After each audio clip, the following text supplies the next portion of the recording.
இயேசு உங்களை நேசிக்கிறார். பிரியமானவர்களே, இந்த நாளில் ஆண்டவர் நம்மளோடு பேசும்படியாய் வேதத்தில் 2 வசனங்களை கூட வாசித்து நாம் அறிந்து கொள்ள வேண்டிய, புரிந்து கொள்ள வேண்டிய, ஆண்டவர் நம்மளோடு பேசக்கூடிய காரியத்தை பார்ப்போம். அது எபிரேயர் எழுதின புஸ்தகம் 3வது அதிகாரம் 13வது 14வது வசனத்தை நான் வாசிக்கிறேன். உங்களில் ஒருவனாகிலும் பாவத்தின் வஞ்சனையினாலே கடினப்பட்டு போகாதபடிக்கு இன்று எனப்படும் அளவும் நாடோறும் ஒருவருக்கொருவர் புத்தி சொல்லுங்கள். பிரியமானவர்களே, பாவத்தின் நிமித்தமாய் வரக்கூடிய வஞ்சனை பூமி அனைத்தும் என்ன, உலகம் முழுவதுமே மாம்சம் இதுலதான் இருக்கும். இதுக்குள்ள, அதாவது அந்த தண்ணிக்குள்ள தாமரை இலைய பார்த்திருக்கீங்கல்ல, அது போலதான் இந்த பரிசுத்த வாழ்க்கை என்பது தண்ணீரில் தாமரை இலை இருப்பது போலதான். அப்படிதான் ஆண்டவர் நம்மளை பிரித்தெடுத்து வைத்திருக்கிறார். இந்த பாவமான உலகத்துல அநேக பாவங்கள் நம்மை சூழ்ந்து இருக்கிறது. அப்படிப்பட்ட அந்த பாவத்தின் வஞ்சனை நம்ம கடினப்பட்டு போகாதபடி, ஒருவேளை இன்னைக்கு ஆண்டவர் நம்ம ரட்சிப்பர் நடத்தினாரு அப்படின்னு சொல்றதுக்கு ஒரு வாய்ப்பு கிடைக்குதுன்னு வச்சுக்கோங்களேன். அது இருதயத்தை கடினப்படுத்தி ஒரு சிறிய சிற்றின்பம் நம்ம என்ன செஞ்சிடும், டிஸ்டர்ப் பண்ணிட்டே இருக்கும். நேரத்தில் பாருங்க, நீங்க ஒருத்தருங்க ப்ரேயர் கூப்பிட்டுருப்பாங்க, அந்த ப்ரேயருக்கு நம்ம அட்டென்ட் பண்ண போகலாம்னு வச்சோம். அப்படி நினைக்கும் பொழுது அப்பதான் ஃப்ரெண்ட்ஸ் என்ன செய்வாங்க, நீ வரீங்களா போலாமா அப்படின்னு சொல்லி கூப்பிடும் போது என்னன்னு கேட்டீங்கன்னா, 2 பக்கம் 2 இருதயம் படைத்தவர்களா அங்க ப்ரேயருக்கு ஒருத்தர் கூப்பிடுறாங்கன்னு வச்சுக்கோங்க. எங்க ஃப்ரெண்ட்ஸ் சினிமாவுக்கு போலாம் அப்படின்னு சொல்றான்னு வச்சுங்க. நம்ம இருதயம் எதை வாஞ்சித்து போகுதுன்னு பாத்தீங்கன்னா, இந்த சினிமாவுக்கு போறதுதான், நாளைக்கு போய்க்குவோம் ப்ரேயருக்கு அப்படின்றதுதான் அதுவும். ஆனா வசனம் என்ன சொல்லிருந்து பாருங்க, பாவத்தின் வஞ்சனையினாலே கடினப்பட்டு போகாதா, கடினப்படுத்தக்கூடிய இருதயத்தை கடினப்படுத்துகிற, அடிக்கடி தன் இருதயத்தை கடினப்படுத்துகிறவன் என்ன சொல்ற, சடுதியில் அப்படின்னு சொல்லப்படுகிற ஒரு கடினமான வார்த்தை இருக்கிறது. பிரியமானவர்களே, அடிக்கடி இந்த பிடரையை கடினப்படுத்துகிற மனுஷன் நமக்கு தெரியும். இந்த வசனம் பார்த்துங்க.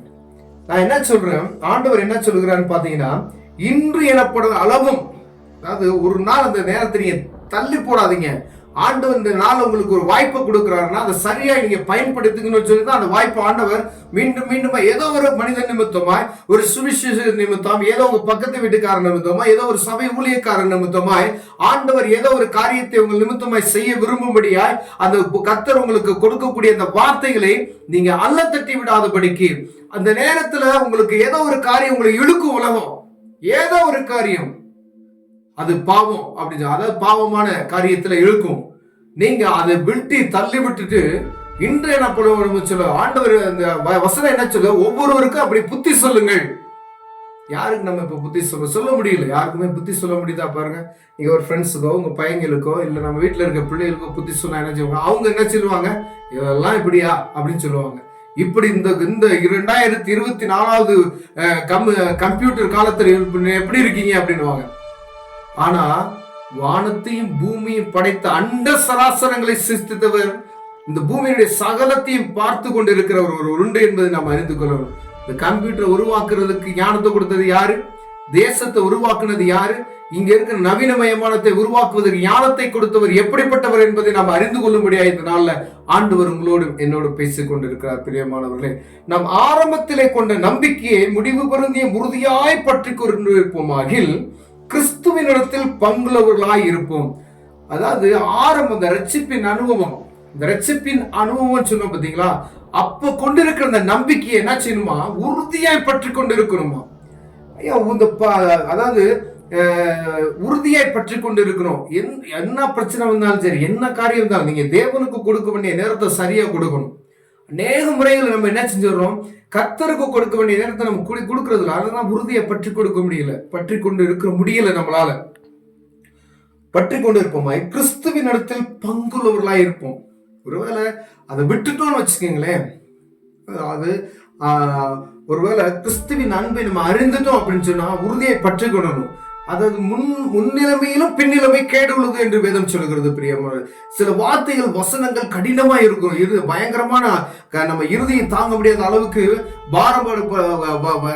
வேதனைப்படுத்தக்கூடிய வார்த்தைகளா இருக்கும் வசனங்கள்.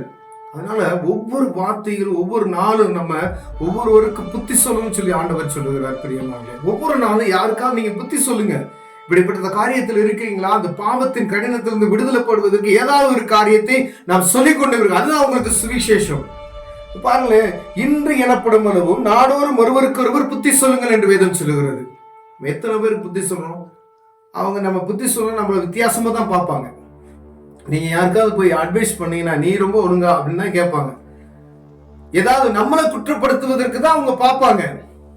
இது சத்துரு அவர்களை ரட்சிப்பு அனுபவத்திற்கு உள்ளே நுழைய விடாதபடிக்கு அவன் இந்த உலகத்தின் பிரபஞ்சத்தின் தேவனானவன் அவன் கண்களை குருடாக்கி வைத்திருக்கிறான். அதை நம்ம அறிந்து கொள்ள வேண்டும் பிரியமானவர்களே. அவங்களுக்கான ஜெபம் செய்யணும். ஒருத்தருக்கு நம்ம சுவிசேஷம் சொன்னீங்க அப்படின்னு சொன்னா அவங்களுக்கான ஜெபம் பண்ணுங்க. உங்க பிள்ளைகளுக்கான நீங்க ஜெபம் பண்ணுங்க. உங்க உறவினர்களுக்காக நீங்க ஜெபம் பண்ணுங்க. உங்க சபையில் இருக்க விசுவாசிகளுக்கான ஜெபம் பண்ணுங்க. அப்ப ஆண்டவர் அதுக்கு கிரியை செய்வார். அப்படிப்பட்டதான காரியத்தை தப்பித்துக் கொள்ளும்படியா கடினமான காரியம், இந்த பாவத்தினுடைய கடினத்தன்மை இருக்கு பார்த்தீங்களா, அதை விட்டு விலகணும்னு சொல்றாரு. சில காரியங்கள் நம்மளை அப்படியே கடினப்படுத்தும். இருதயத்தை கடினப்படுத்தாதீங்க. ஆண்டவர் உங்களை அந்த கொடுக்கப்பட்ட நேரத்துல பற்றி கொண்டு ஆண்டவரை பற்றி கொண்டு ஓடுகிறதுக்கு நீங்க எப்பொழுதும் ஆயத்தமுள்ளவராய் காணப்படும்படி ஆண்டவர் பிரியப்படுகிறார். பிரியமானவர்களே, கண்களை மூடுவோம், ஜெபம் செய்வோம். அன்பின் தகப்பனே, அருமையான நாளுக்காய் ஸ்தோத்திரம் ஆண்டவரே. அந்த உலகத்தில் இருக்கக்கூடிய சிற்றின்பங்கள், அந்த பாவத்தை நாங்கள் விழுந்து விடாதபடிக்கு இருதயத்தை ஆண்டவரை கடினப்படுத்தி ஆண்டவரே அப்பா தேவ சமூகத்தை விட்டு ஓடாதபடிக்கு ஆண்டவரே கொடுக்கப்படுகிற வாய்ப்புகளை சரியா நாங்கள் பயன்படுத்திக் கொள்ள உதவி செய்யுங்க. கூடுமான மட்டும் ஆண்டவரை பிறருக்கு அனுதினமும் ஆண்டவரை புத்தி சொல்லுகிற கிருபையில் எங்களுக்கு தரும்படியா நாங்கள் செபிக்கிறையா. ஆண்டவரை ஆரம்பத்தில் கொண்ட அந்த அன்பு எங்களுக்கு உறுதியாய் பற்றி கொடுக்கிற இருதயத்தை எங்களுக்கு தாங்க. இயேசுவின் நாமத்தில் பிதாவே, ஆமென்.